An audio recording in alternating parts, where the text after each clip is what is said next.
It's Wednesday. Hi, everybody. Welcome to the Witches Movie Coven. Yep. Join us live. Go in the chat room, grab something to drink, grab some popcorn, grab your goat, and let's talk movies, shall we? We are going to talk about the Black Cauldron today, a Disney movie. But before we get there, we didn't do this last week so much. So why doesn't everybody check in and say what's going on? Who wants to start? Raise your hand. Jason. I'm really, I'm really excited because Tuesday this book came out. It's called Living Folk Religions, and it's my first and last ever academic piece is in this book on Maiden Mother Crone and exploring the history of that. And yeah, so I'm really kind of thrilled that it's out. It's of course an academic book, so it's super expensive, but I'm still excited. And I'm still buzzing from seeing Duran Duran on Sunday night, which was so good. I felt like I was 9 again. You know, it's always good to be able to go back in time. That's awesome. Beautiful. And congratulations. That's great. Both Duran Duran and the book. So that's it. That's okay. That's okay. Richard-Lael, you look very dapper as always. Thank you very much. Not a whole lot has been going on. I'm planning this party in Atlanta on the 2nd of September, so I'm eyeballs deep in that. So if you're going to be in Atlanta on the 2nd, this is a party you'll want to attend. I get to see Heather Greene there, so I'm really looking forward to that. And then in October, I'll be in Youngstown, Ohio. And then, other little magic things that I'm working on. That's about it. No new family members this week. Just my boys and the clowns. That's about it. Thank you. Heather.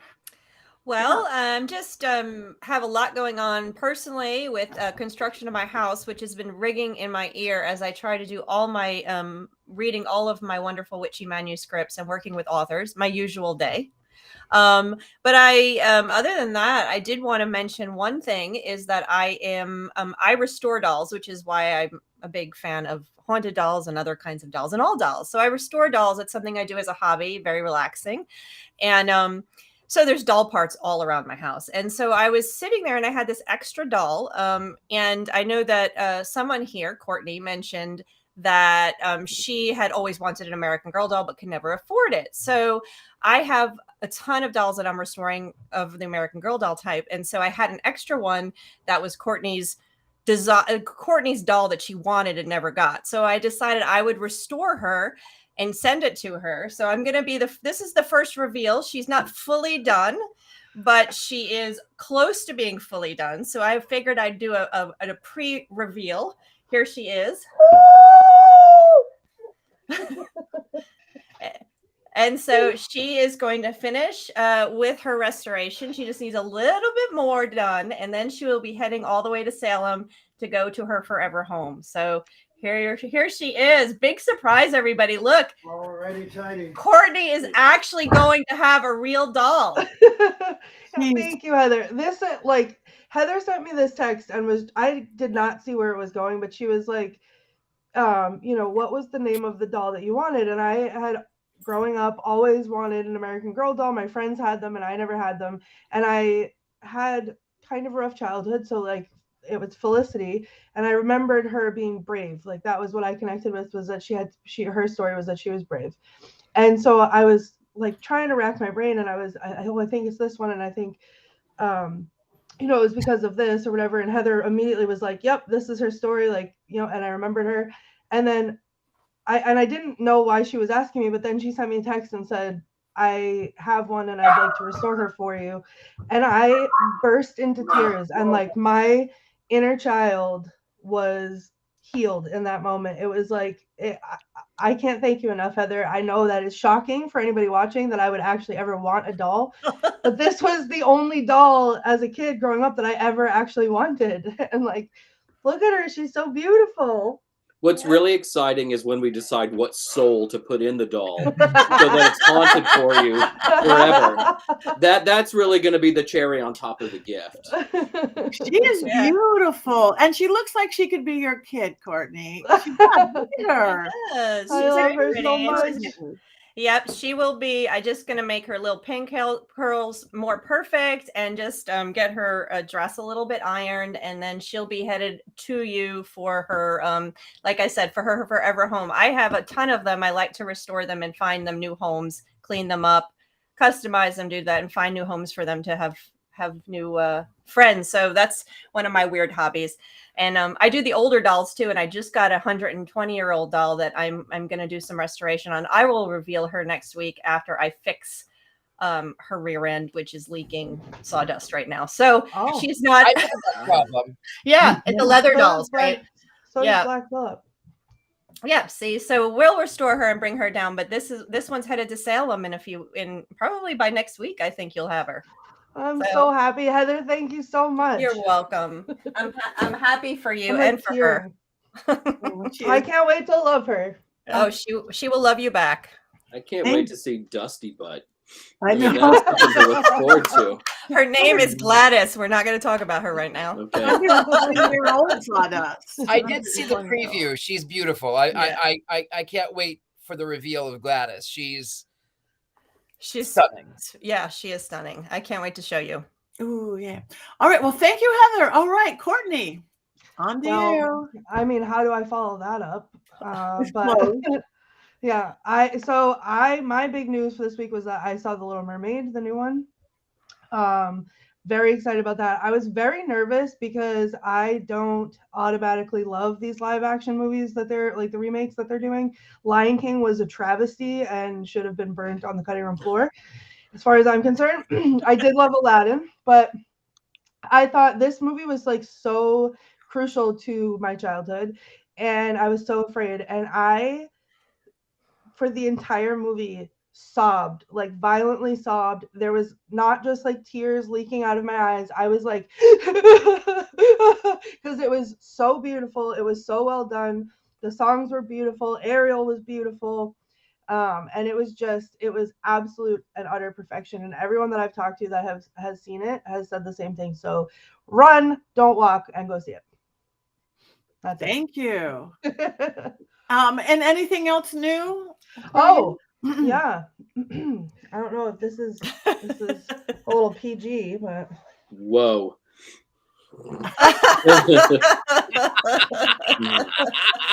Look what we got, Heather. I see that. Yeah. I don't mind that. I wore it special today for this movie. But yeah. I can't this is the best because last week while we were talking, we flashed up our producers flashed up some new t-shirt on the screen, and I scanned the QR code, which is up in the corner right now. There it is. And I was so distracted from people. People were talking to me. You guys were talking to me, and I wasn't paying attention because I was busy ordering these two t-shirts. So I also have this one. And it has the Witches Movie Coven on the back. So head over to Mystery Control and have no self-control like I do and order everything. So. Soon all of our movie reviews will just be on a shirt. I know. Like we won't have to do wands up. We'll just reveal what's on our shirt. Look, Tabitha bought one too. And speaking of Tabitha, we want to thank you for that lovely note that you gave us. It was really so heartwarming and so beautiful. And Heather Greene didn't mind it. No, I didn't. Yes. Thank you. Yeah. Thank you, Tabitha. That was beautiful. So thank you, Courtney. We love your outfit. You are the dresser of the group. I've had when in doubt, wear a merch. Yeah. I've had a good week. I just got back from Dallas, Texas, doing a 3-day thing at Miracles of Joy, which was great.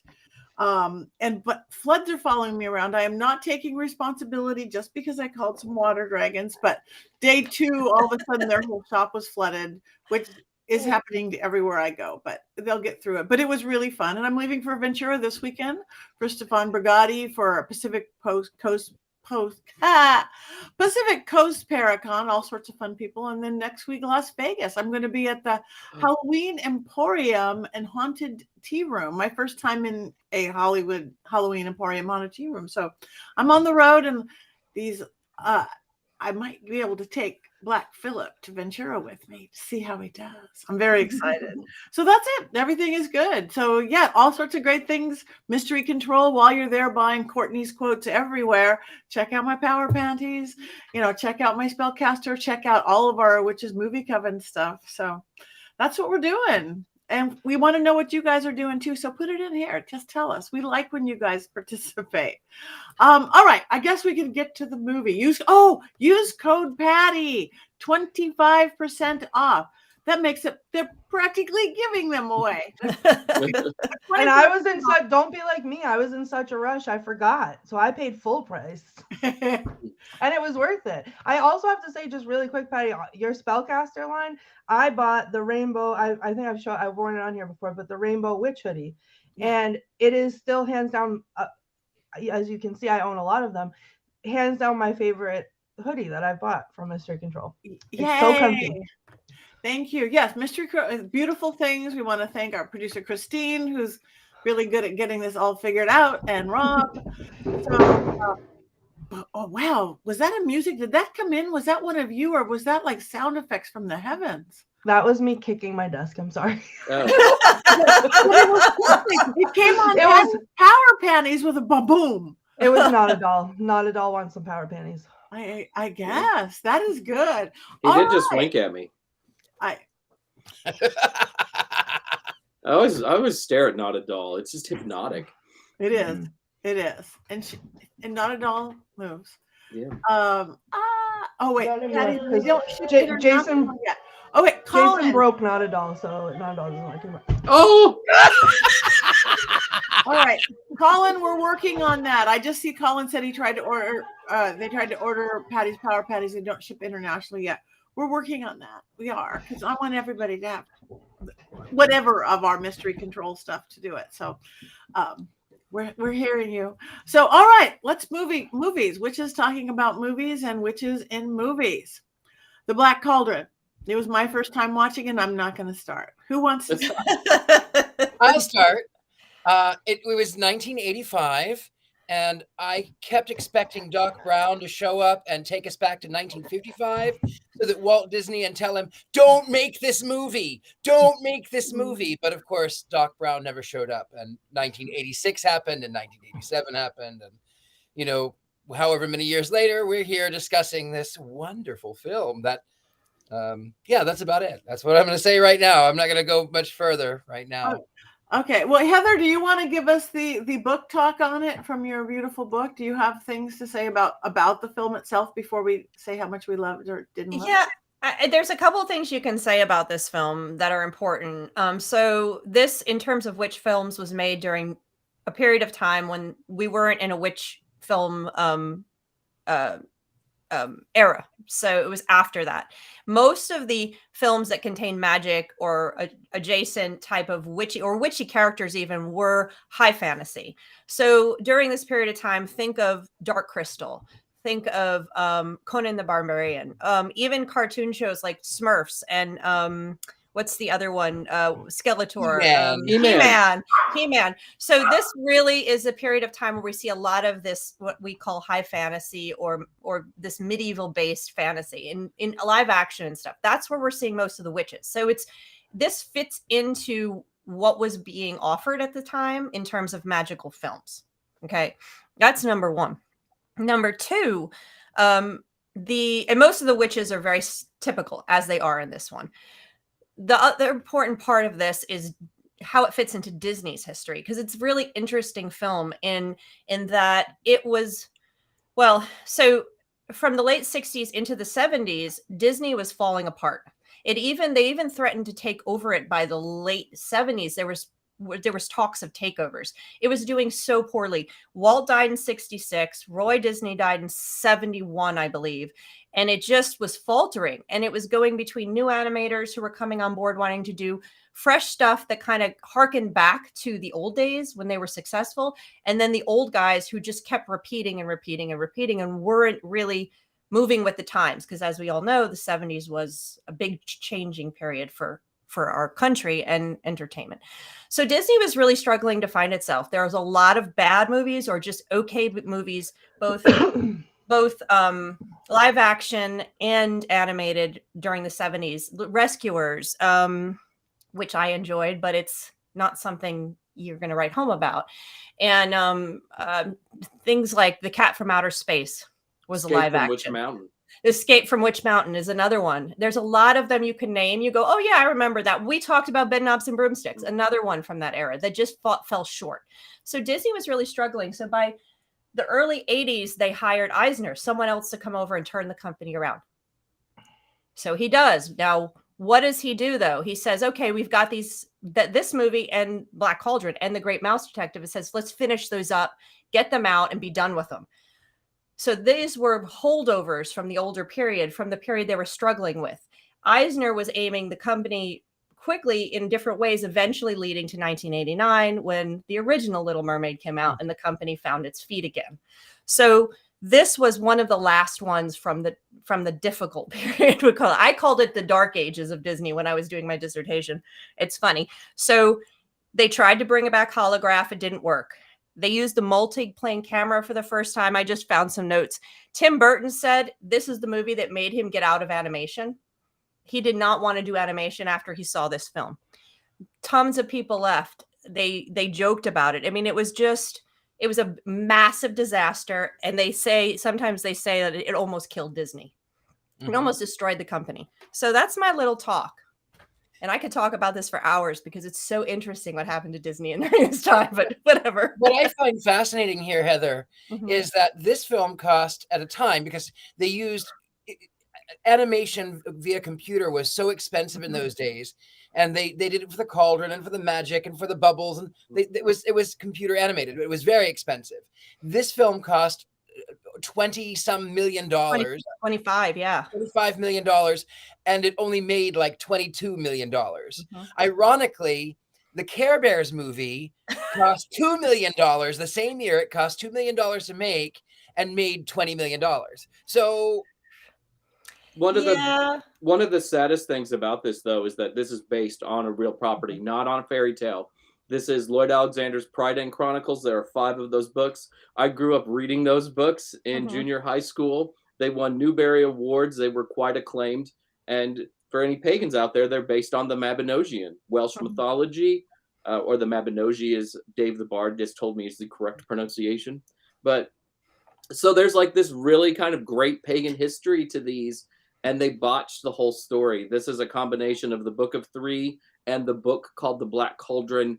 Lloyd Alexander said that he barely recognized the characters and the story. It had all changed so much over the course of Disney putting this all together. Yeah, I felt like it's a combination of it's a combination of the Smurfs and He-Man is what you're looking at. That's the quality. That's the quality you're getting here, which is really, you put the two together, you get this movie.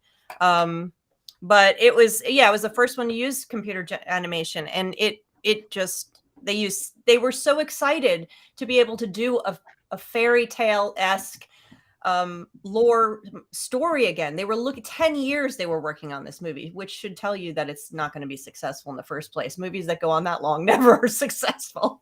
So also the first PG Disney movie and the first Disney animated movie with no songs. So it was a radical departure from everything else that had come before. Yeah. And apparently in test screenings, the ending was so terrifying they had to adjust it because kids were like leaving the theater and like crying and screaming. And I wish they would have left that in. Actually. Yeah, I wish there was a cut. I wish there was an original cut of the film. It is scary. And it's funny. We talked about how some of these other films, we talk about how Maleficent and and the Evil Queen are so scary, and they were so scary. And Wicked Witch, those are nothing compared to this. With the what's his face? The Horn, is he called the Horn King? The Horn King, yeah. The Horn King. That's scary. And I frankly don't remember seeing it in the 80s. I know I did. I know I saw it, but I don't remember. It must have not had an effect on me. Well, the thing is, even I just watched this film, and even if I would have watched it in the 80s, there's not one thing that I can actually remember. It's like you said, it's a bad episode of the Smurfs meets He-Man. It really is. It's pretty unfortunate. It is. It's most unfortunate. One of the things though that I will tell you that I couldn't stand, that it was what's his name? Gurgi. I kept wanting him to say, "My precious." Yeah. The character awesome. of Gollum was based on Gurgi, and Andy Serkis has said that he was inspired by the Black Cauldron's Gurgi. Well, there you go. Yeah, so you're right on the money there, Richard-Lael. Wow. Yeah, we have one person over here in the comments said that Don Bluth left Disney so he could actually make animated movies, and that's true, and that happened right before this time. He was one of the new animators that wanted to make classic animated movies in a good way, and he was frustrated with the turmoil at Disney at the time, political turmoil inside the company. So he left, and he wound up doing American Tail at that time, and The Secret of Nim. I loved The Secret of Nim when it came out. Oh, it's so good. And I loved American Tail too. So he actually was more successful with these films during this period of time in the 80s. So that was a smart move on his part, I have to say. I had trouble staying with it. I had so much trouble staying with it. I was just, okay, let me watch the paint on the wall. Let me watch it. But the part that really bothered me is it seemed like it was all this like almost like critter cruelty or animal cruelty, and I just can't handle that. Even the little Grugy or whatever his name is, like they're so mean to him. I just thought it was cruel, and I couldn't get past that. Is that just me, or was it just they just put extra cruelty? There was a lot of cruelty in that, and I did get a little giggle because he says, "Oh, Gucci bad, beat Gucci, beat him in the head." I know, and those big buffoon guys, it's like so stereotypical. Yeah, I didn't like it. I couldn't even get past the pretty colors or the pretty anything. It was just, they were too mean to everybody. And I didn't care about anybody good enough to care about anybody. I literally just finished watching it as we were coming live, and I'm sure that I saw it.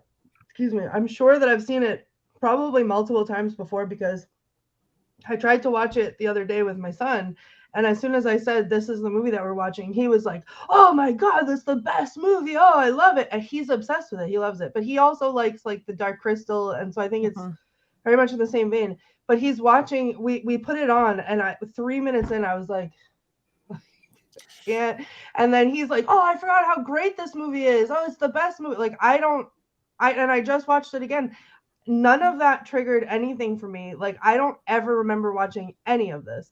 But like, I have to agree, Patti, the only part that really got me was at the end.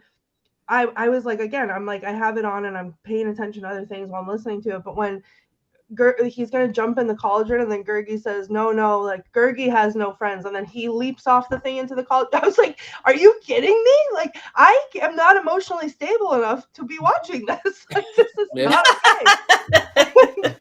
He just dives off the cauldron.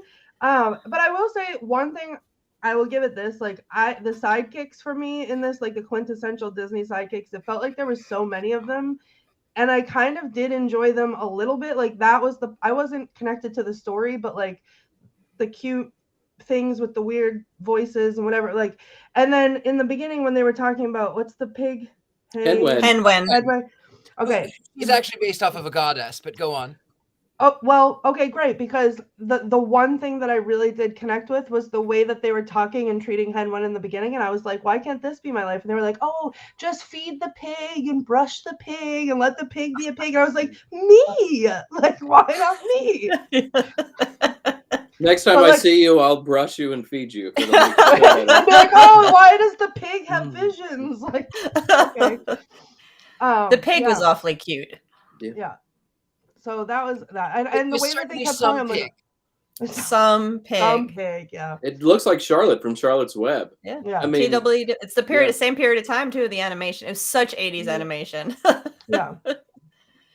But yeah, I just think like and the way that they kept calling him like the pig, like everyone else was like, I think there was one quote and I couldn't really find it, but they were like, you know, I was looking for like a lord or like a, you know, a fierce warrior, and he's like, no, I'm just a pig keeper. And she was like, oh, well, I guess you could just like come along then because like you're useless. Assistant Okay. pig keeper. He's Thank you. He's or as they call him also in the film, Pig Boy. You hear that? Pig Boy, Pig Boy, over and over again. It was like Pig Boy, and I felt sorry for the pig, even the magical pig. Everybody. I cried for the animals. I cried for whatever they were. But the heroine, the fairy woman, Princess Peach, Elanui. I just couldn't stand her voice. I really just wanted her to shut up. Hello.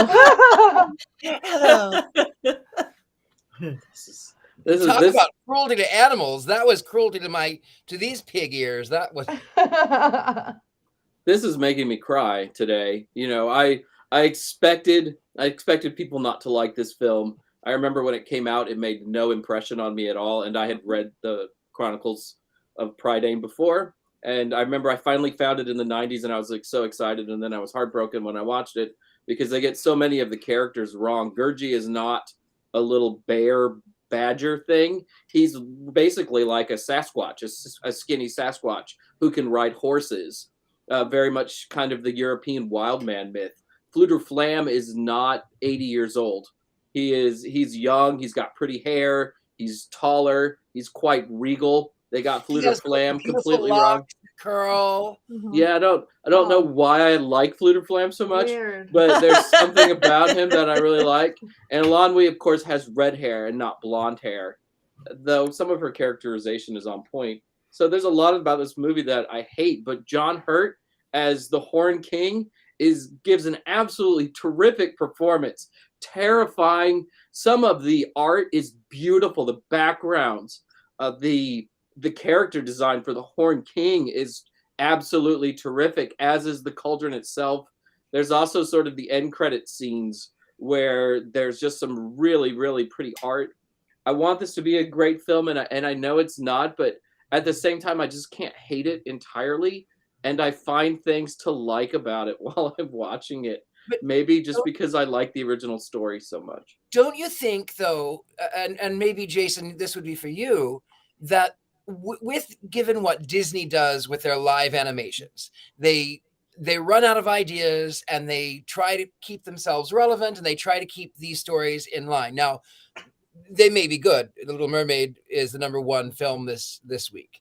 And we got a glowing recommendation from our own Courtney Buckley. But given today's standards of film, do you think it is possible that they could revive it and make it better with a live action?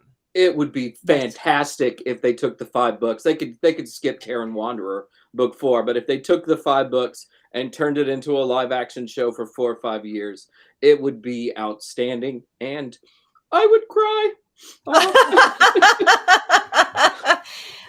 They should try to do it again, and they should do it right.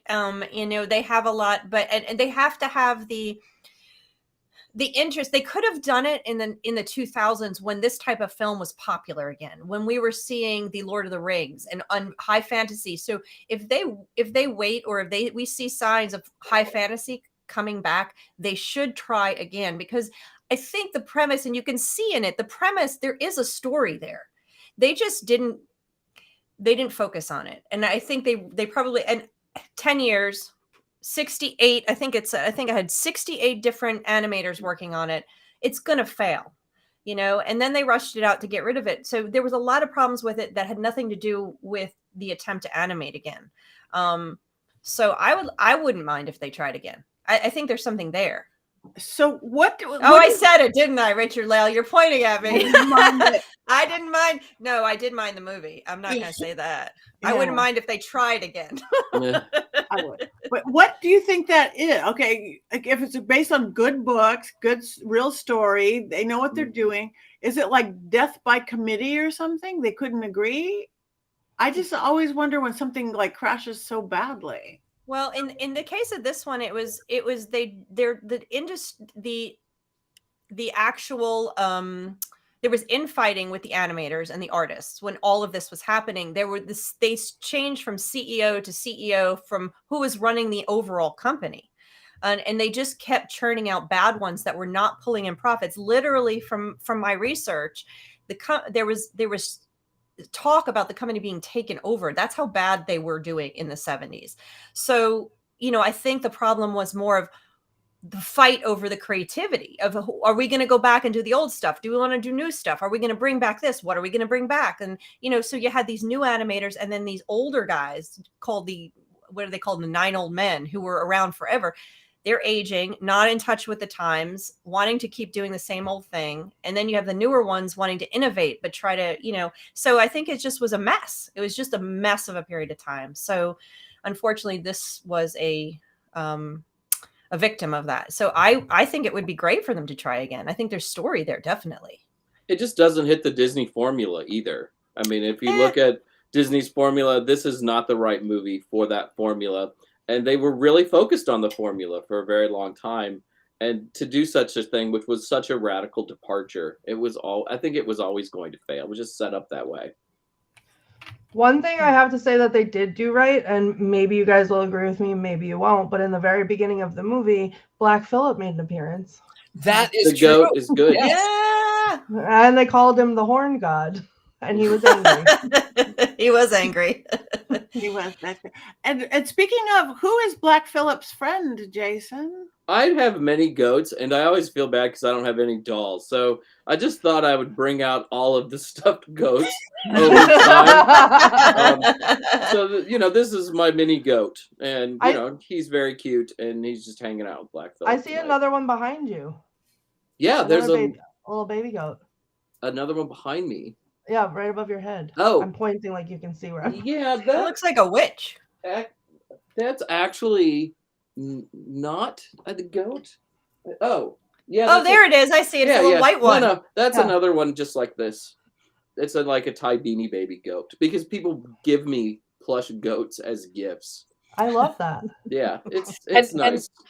And Thai beanie babies are so valuable, especially in 1991. Right, just 6 years after this movie.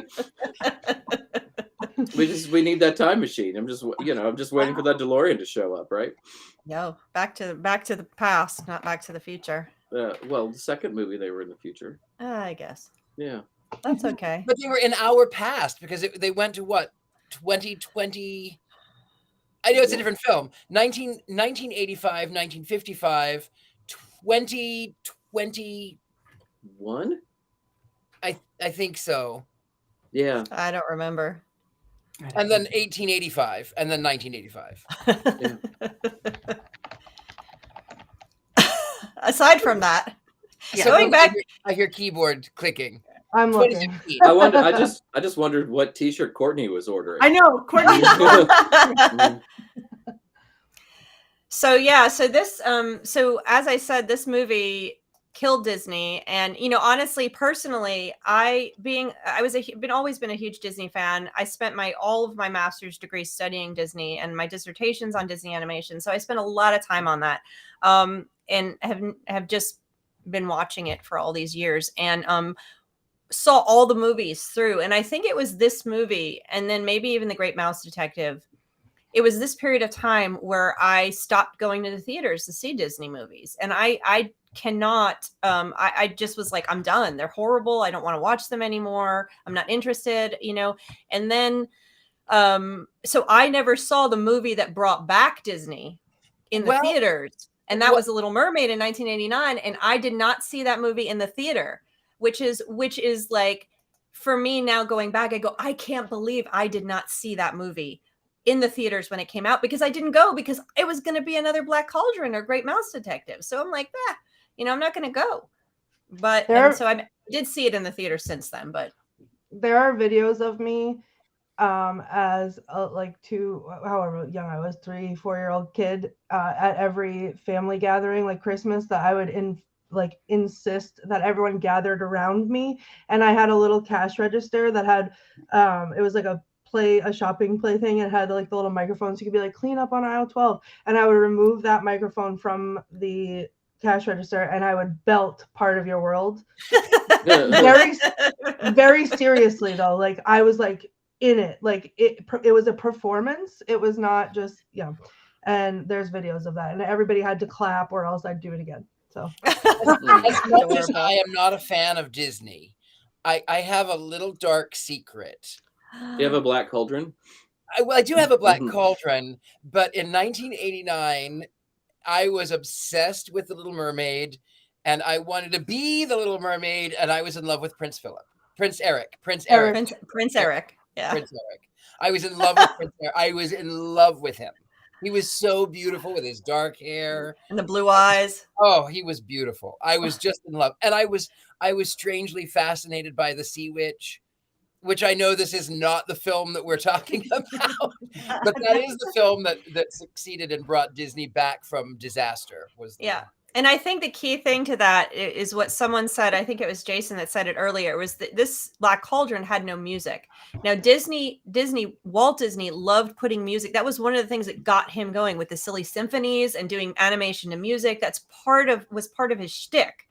And there isn't a lot of music, but music is important in a lot of the older films. This one had no music that is notable of any kind. And so when they redid it, when Eisner turned the boat around and started facing the ship in this direction, they not only brought music back, but they made it, and they brought in Howard and Ashman, or Menken and Ashman, and then several others, and they brought them in. And as soon as I realized that, so now they were combining Disney with Broadway, and my two worlds were coming together, and I was like, this is all I need. I was so excited.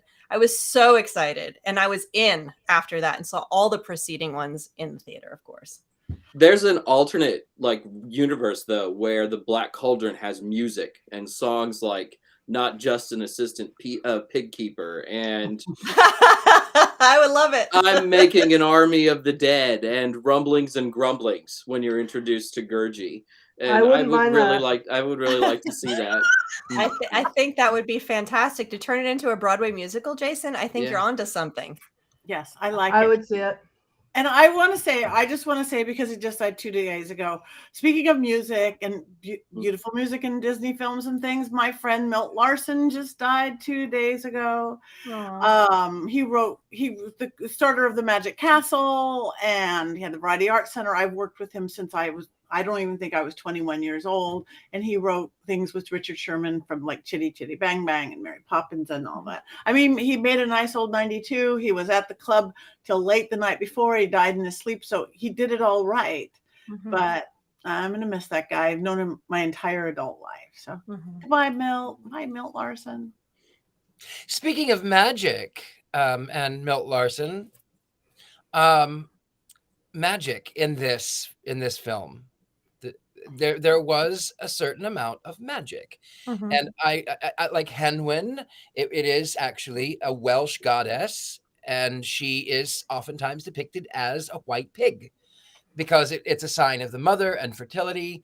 And the witches, by the way, were hilarious. I loved them. They were great. They were stereotypical, but they were great. Why was the one witch wearing the headband?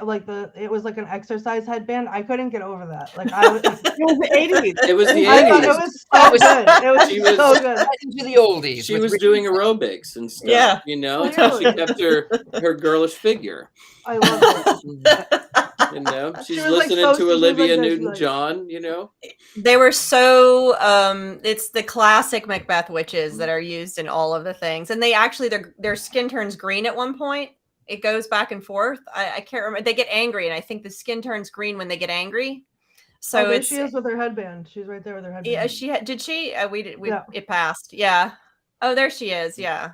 So they're very stereotypical.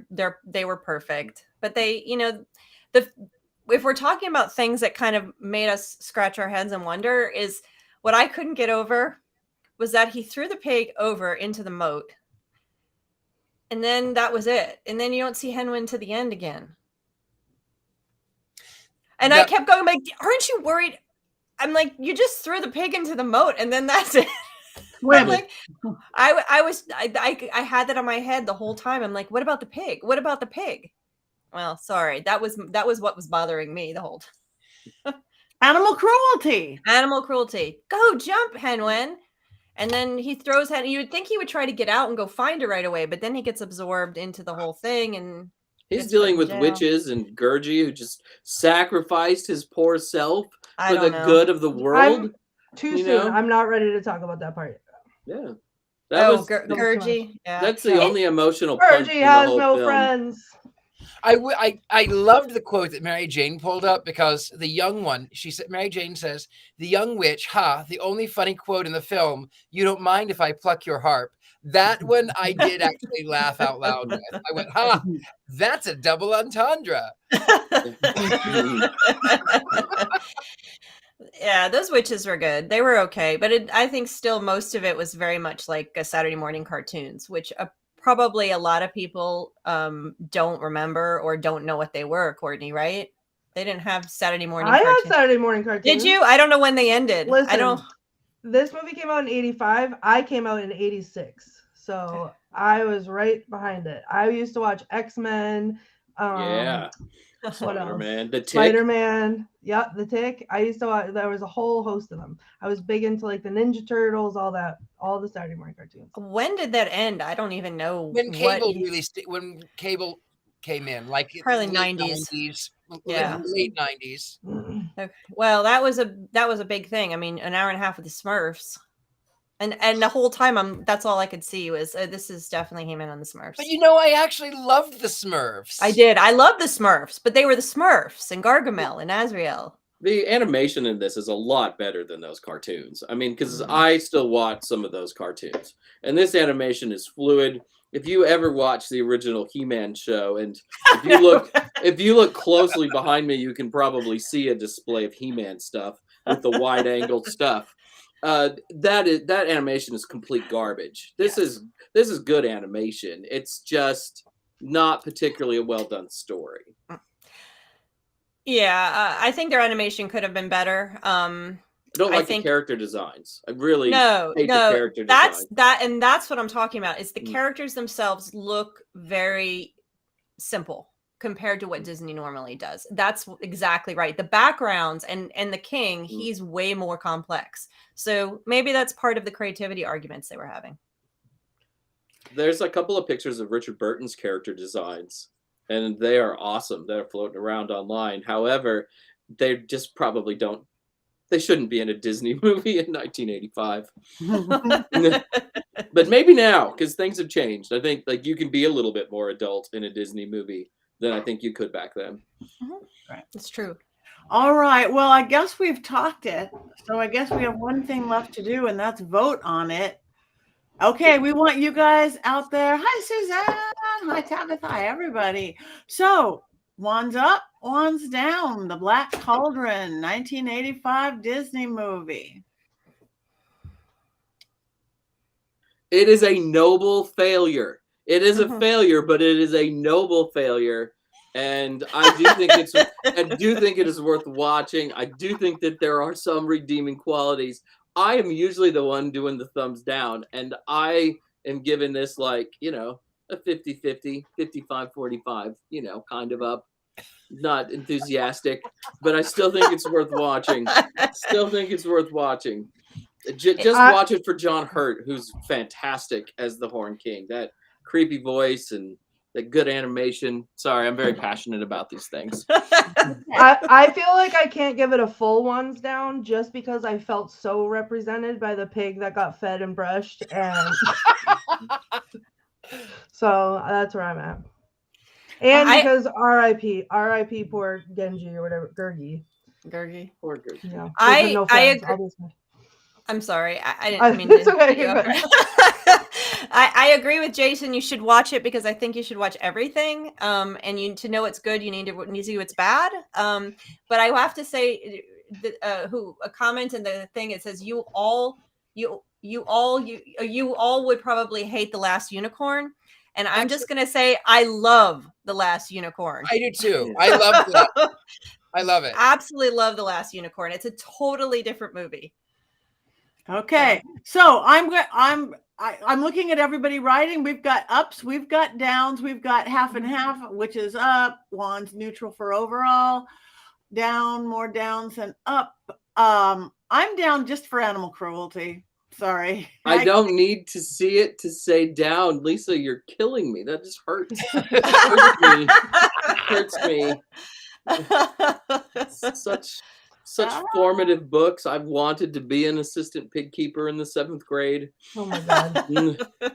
I feel like if we had watched The Sword in the Stone, Jason's wand would have been up here. Because I'm not a fan of that. I just don't think Disney does this type of story very well, for whatever reason.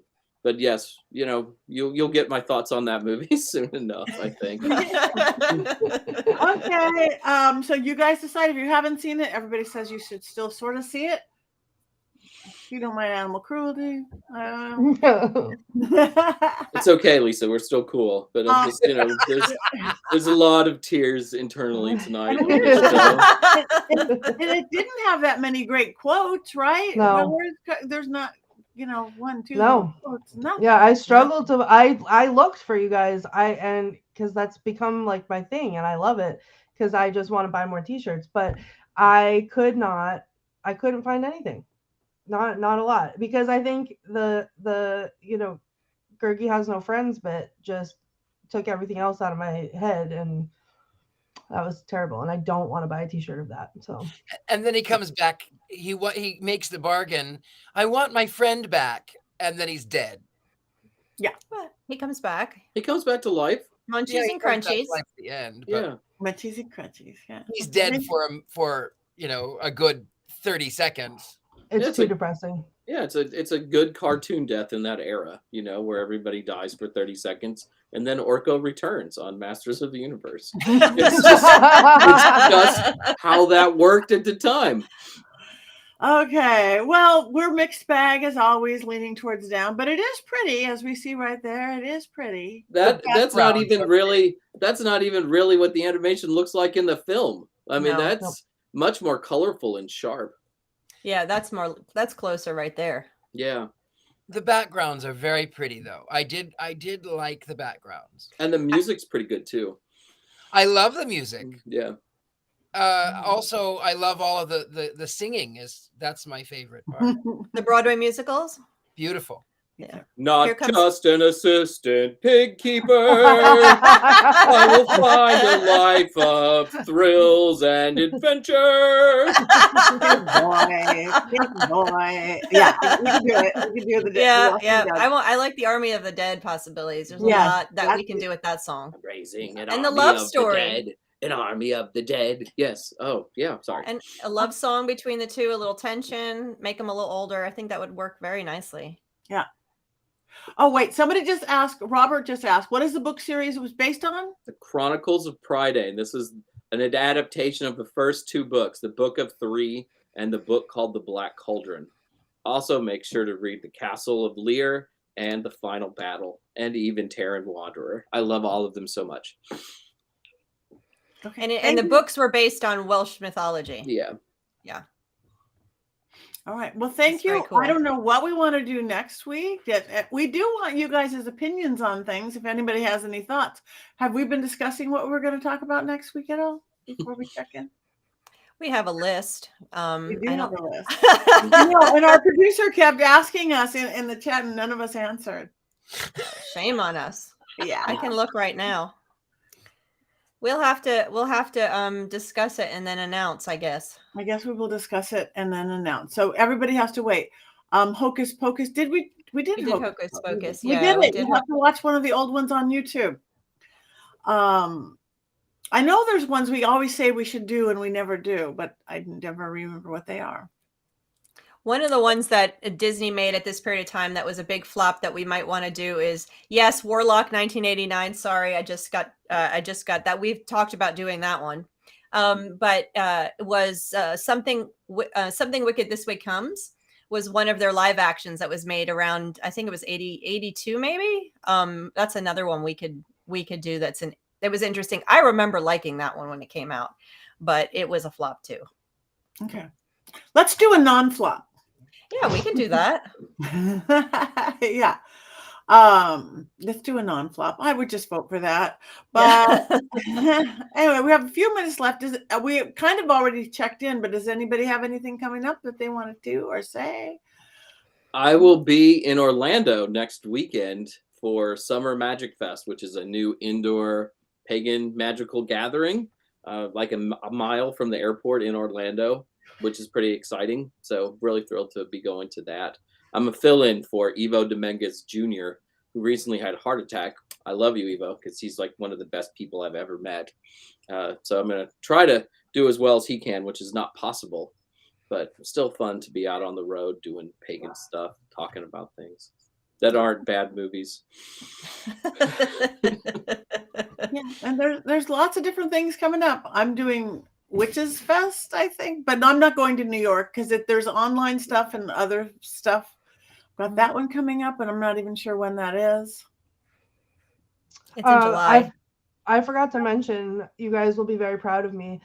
I've finally started sleeping with the lights off again. Bravo! Yay! Bravo! That's awesome. Only took 5 weeks, so I feel like that was fine. And in the spirit of that, after we get off here at 10:30 Eastern, I'm gonna be going back to streaming my favorite ghost hunting game. A friend of mine who's never played it before is gonna play with me. So I'll be streaming on Twitch. And if anyone wants to play along and try to scare me into sleeping with the lights on again, I have sound alerts set up and it's interactive and fun.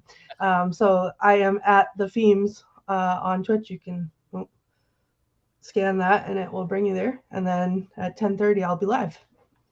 Perfect. Thank you. That's and everybody awesome. else, where can people find you and follow you?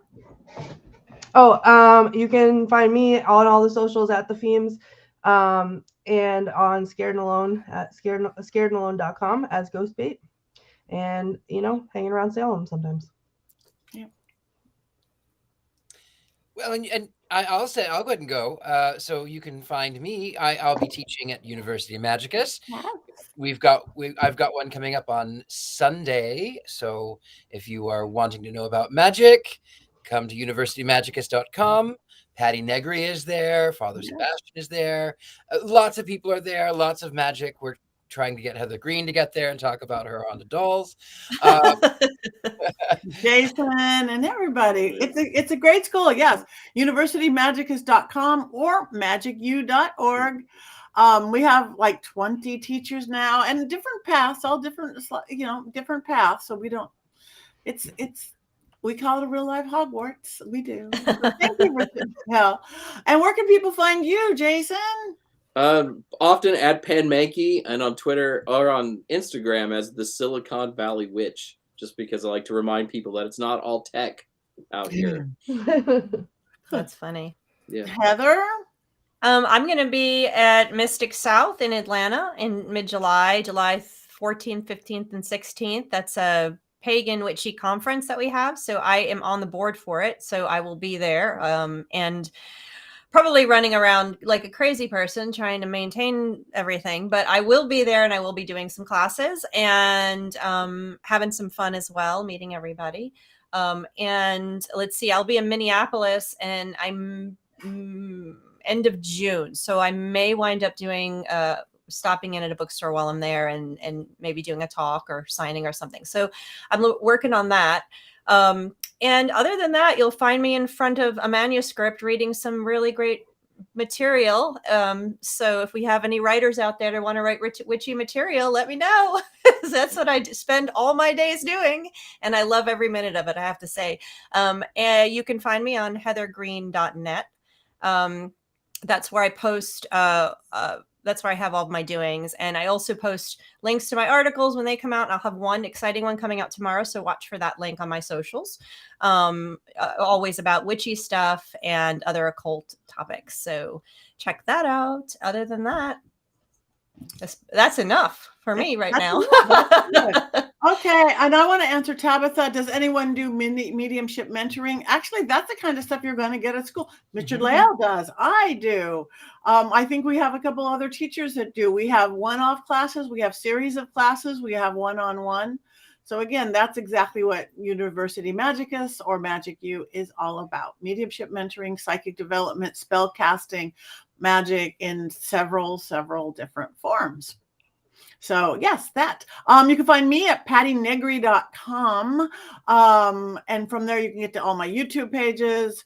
You can get to all my legitimate Facebook, Patti Negri Psychic Medium. The one without the slash is the real me. Patti.Negri on Instagram. Patti Negri on Twitter, everywhere else. And again, the right ones are on my pattinegri.com. Sign up for my newsletter. I have one going out like tomorrow. Yay. With all the places I'll be going. Of course, check out my the Witching Hour, my regular podcast. A new one drops every Monday. Amazing guests like everyone here. I've done episodes. Amazing guests. And we just talk about fun and witchy and empowering kind of stuff. So that's everywhere that you get podcasts. And in video, it's on my YouTube and on paraflix.com, my streaming service. So if you like paranormal and magical and horror and all that, check out paraflix.com, Paraflix. It's a streaming service where if you figured you've already seen everything on Travel Channel and you've already seen everything on Discovery, we have 90% new content that you haven't seen, and it's good. We're real picky about it. And Travel Channel, I don't know if it died today, but my show Ghost Adventures just moved to Discovery as of today, which is awesome. 10 times bigger audience. Yeah. But that's good. Yeah. So it's awesome. Yeah. I gotta chase around Josh Gates everywhere, my boyfriend. My husband. He was there today too. I checked it out. So anyway, that's it. We want to thank everybody. We've never been like 3 minutes early before. So do we cackle for 14 minutes? I do have one more Black Cauldron story. Oh, yes. That I can fill some time with. Yeah. So the movie came out in 85, and then in 1988, I went to Disney World for the first time. And, I'm going through all the gift shops, and there's this weird little creature in all the gift shops. And I was like, what is this? I've never seen this. And they said it was Gurgi. They'd made a ton of Gurgis, and they basically were all 50% off because no one had seen the film and nobody knew who he was. Yeah. And I, even as somebody who at that point had read the Chronicles of Prydain and was a huge fan of the series, because he doesn't look like he does in the series, did not recognize him at all and passed on my opportunity to buy a plush Gurgi. Elanwi is the only Disney princess, too, who's not with the other Disney princesses. This movie has really been abandoned in a lot of ways by Disney. I'm surprised because you can't sit with us as of the other princesses. Yeah. They want to forget this one and the Song of the South. Bad. They want to forget the existence of both of these two movies. But at least you can still stream the Black Cauldron. You can't stream Song of the South, and for good reason. Yeah. For that, yes. All I want in my life now is a plush Gurgi so I can be his only friend. They are available. You can find them. Can you? eBay. Probably, if they were half price and not made, they're probably like collectors now for her. They seem to have made a lot, though. Like they had made a big mistake. She's shopping. Courtney shops during the podcast. I found him. Yeah. But what is he supposed to be? He's not supposed to be like a Sasquatch. I mean, he looks like a dog. He looks like a dog. I thought he was a Shih Tzu. Yeah. Yeah, that's not what he is in the books. Like the book's totally different. If you can Google Gurgi and see pictures of what he's supposed to look like. I don't know what he is. You can order him on Walmart. Ooh. It's like a Beanie Baby one. Yeah. Well, maybe there's a little audience for him after all. Actually, there some people who have watched this film are absolutely fanatic about it, and they go in and they collect. There is a Funko Pop of Gorgie, whatever. Gurgi. There was a breakfast cereal that had him. There was a lot of these little one-off toys. so now they're there. It actually has a following. Why does it have a following? I don't know, but it has a following. Well, to save the animal from animal cruelty. Yeah, throwing the pig into the moat. The pig was fine at the end. The pig was fine. I was concerned. There were no ham sandwiches eaten at the end of the film. The pig was fine. No, they didn't suffer. He didn't torture. So you made it through life. You didn't mean you weren't mistreated. After being thrown in the moat, the pig better have had a lot of food and a lot of brushing, because that's all it's good for. Pig boy was not good. My desperate bid to waste time has proven effective, and it is now 7. So we have one more thing. We want to thank everybody. We want to thank you for your comments, whether we pull them out there, we watch them, we love them, we thank you. Come back next week, and it's a secret what we're going to do. We don't know what we're going to do. We want to thank our producers, Rob Cohen and Christine Roth, and Co-Conspiracy. And remember to go shop for everything at mysterycontrol.com, from the panties on up to blankets and everything else. So, all right, one more thing to do at 7 o'clock, which is go.